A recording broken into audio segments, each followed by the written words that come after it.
கிரிவலம் செல்வது எப்படி?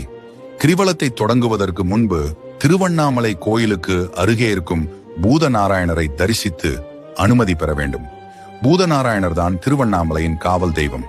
அவரை வணங்கிவிட்டு புறப்பட்டால் எந்தவித இடையூறும் இல்லாமல் கிரிவலத்தை முடிக்க முடியும் என்பது நம்பிக்கை.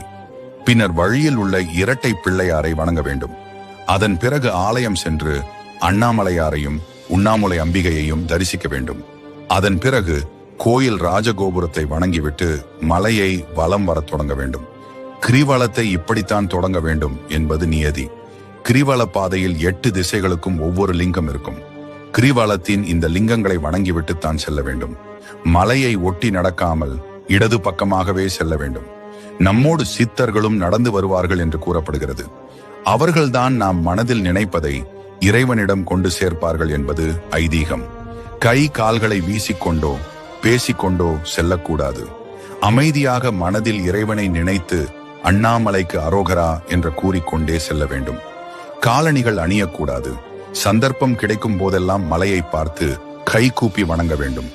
எல்லா தினங்களிலும் கிரிவலம் செய்யலாம்.